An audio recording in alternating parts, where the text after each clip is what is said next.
Hey, hello everybody. Welcome to the sound test room. Today we're going to take a look at Garageband, but in particular we're going to take a look at the drummer and some of the very cool things you can do. So first of all, you open Garageband. We'll just run through this slowly. Add a new song and you locate to the drummer. So when building songs and stuff, so when you open it up first off, it gives you a pattern that goes across 8 bars. Let's just go to our song for a sec, because I'm going to just add another section. Okay, and I'm going to show all sections. So we're just working with both sections there, and then we can select this section or that section, doesn't really matter, but let's go back to the drummer. Okay, and let's start with someone who's playing a real drum kit. Okay, so we'll start with Darcy. And you'll notice here that you have simple, loud, complex and soft, swing, non, fills, kick and snare, hi-hat, percussion, and then a drum kit and some percussion instruments across the top which you can switch on and off. As you can with the drums, you can switch the toms on, snare off, bass off, just have the hi-hat, bass drum, hi-hat. So you have loads of control over what drums are actually playing, but you have so much more control as well. So okay, so let's start this. Let's go with this. Let's go to simple. Now this is only the volume, okay? So when we're in simple, it's just soft, loud. So basically, how hard the kit is hit. And if we take the fills down to 0, zilch and nothing, and have everything set basic, we'll just have a play. Pretty basic stuff, eh? So you'll notice as it tracks along, nothing's happening.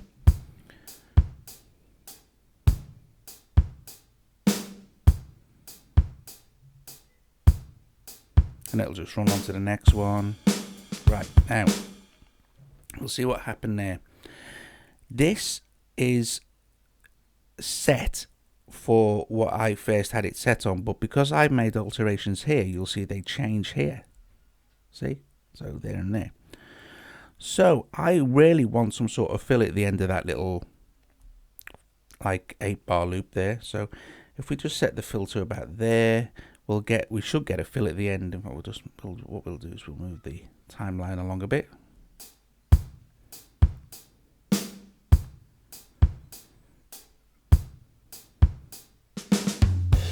Right.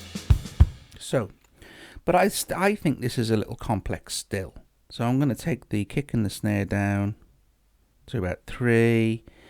I'm going to make it less complex there, okay? And maybe add a little bit of tambourine, but not a lot.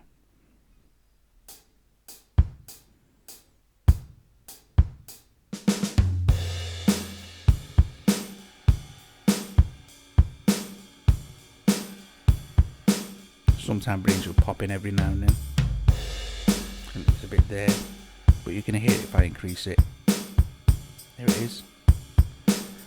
So right, dead basic stuff, right?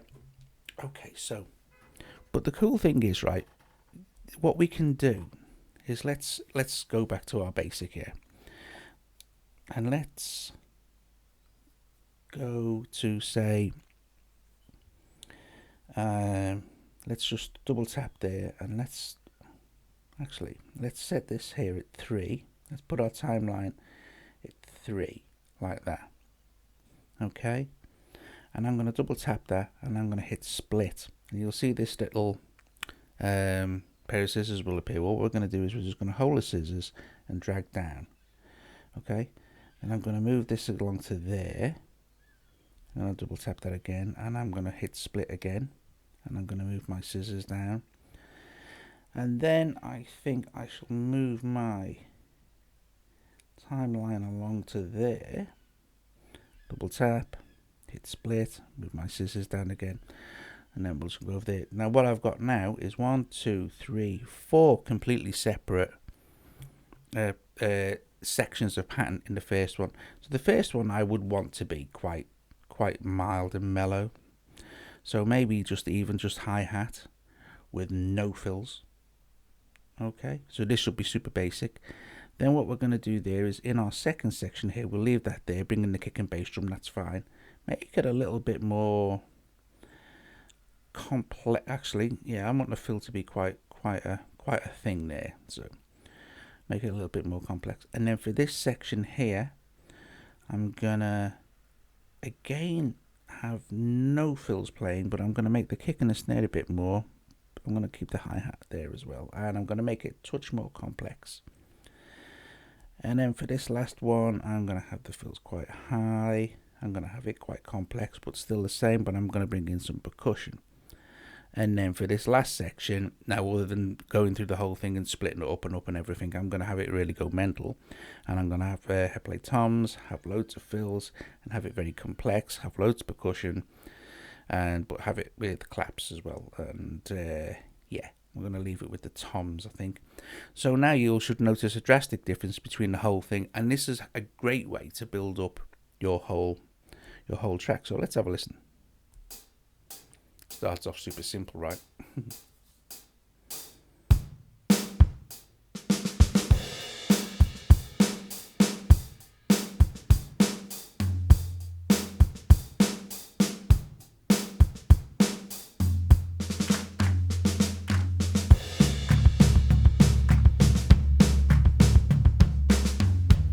And even though we've done this, we can still change it out and go, well, that's too much with the toms, take them out. Some cymbals in instead. Now that's great, that's all very well and good, but now what we can do as well, we can say, well, that's okay, we don't like, let's see if we can have Mason play the same thing, and we can. So we're not limited to just our one drummer playing our one basic thing.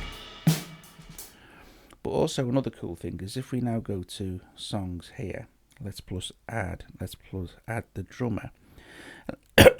Excuse me. And let's say, for instance, now for some reason we want a kind of an electronic feel, okay, but we want them to play the same pattern, okay, but also not only do we want them to play the same pattern, but we want the real drums as well, like for half the song, and then the electronic-y type drums for maybe the middle eight or something like that, I don't know. You might need to do that for some reason, but we go back here now. So we've got two drum patterns now, so we can just delete that. Okay, so that'll delete the whole thing because it wasn't split. It was just tracked across the whole lot, okay? What we're going to do now is set our timeline where our pace point is there. And we're going to have the complex part. Let's copy that. We'll paste that in there. And we'll just... I'll just delete that for now. Doesn't really matter. It's nothing I'm going to keep. So now what we have is... It starts with our acoustic drums, of course.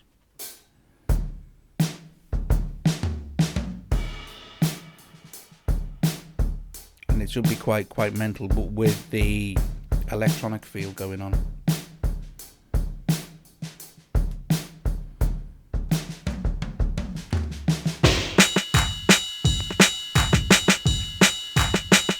Now, for the life of me, I'd never know why you may need to do that, but there you go.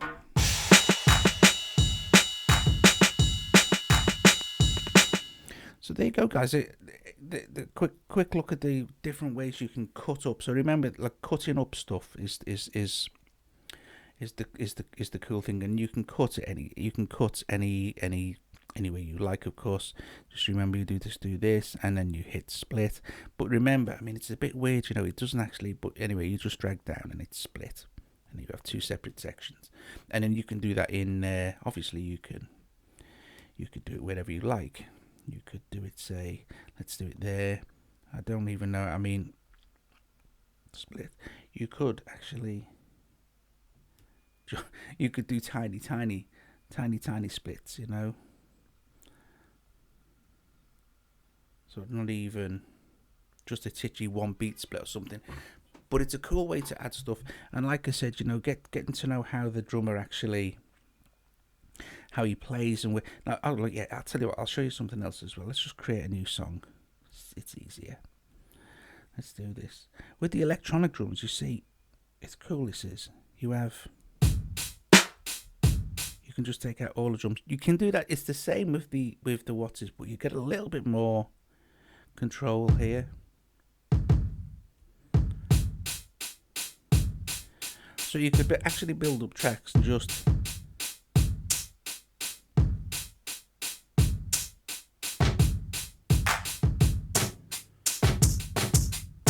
add bits and pieces in as you go without actually changing out the actual sort of drum pattern. Just add instruments in and leave the complexity and stuff the same, you know. It's very cool. Anyway, guys, here it goes. Quick video, and just getting a little bit more stuff out the drum up. Don't forget also as well, see, there's always more. If you've got your track and you're happy with it and you want to make a kind of a sound edit to it, kind of thing, you do have some control here. You have some control over your echo, so to play.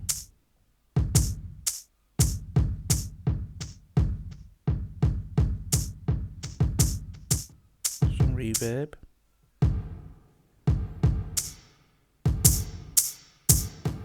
Bass and treble. And you also have a compressor. But there you go. Anyway, hope you enjoyed that. If you did like the video, subscribe to the channel, visit us at thesoundteststream.com where we're trying to help you out. But yeah, I love this. I love the drummer. I think it's a great way of programming. If we go to something, I'm not sure which one I did. These are some tracks from an album me and Colin are working on, and I think I used the drummer here. Yeah, if I just skip to, actually I'll play just for the hell of it, I'll play the whole thing. But this is kind of the bass thing or something, and here you'll hear when it comes in that I changed out the different sections when I was working inside the drummer. So, you know, and even now I could still change out different bits and pieces, but you can see how I changed it up as it was going. So I'll listen to how it sounds in a track. Sorry. So go back to the actual track and I'll play it for you.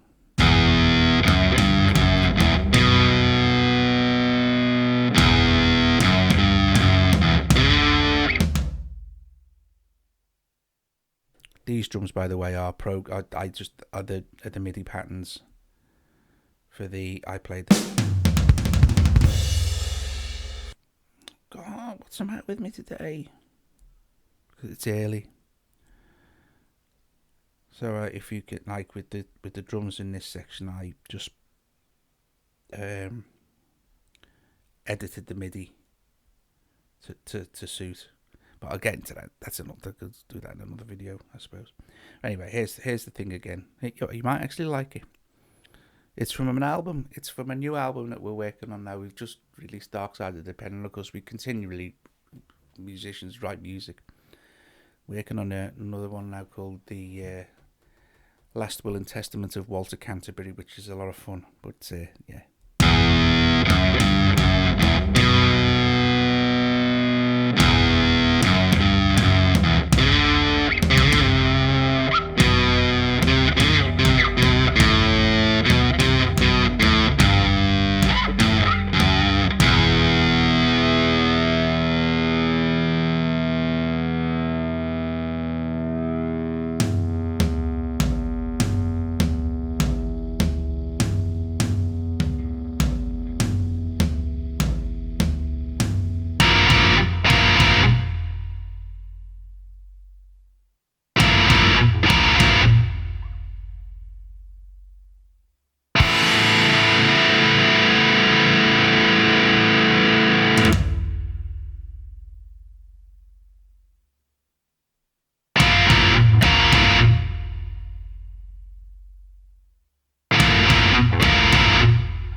So yeah, that's how you can get it to sound in a normal song type environment thing. Okay, guys, hope you enjoyed this. Yeah, I'll see you guys later.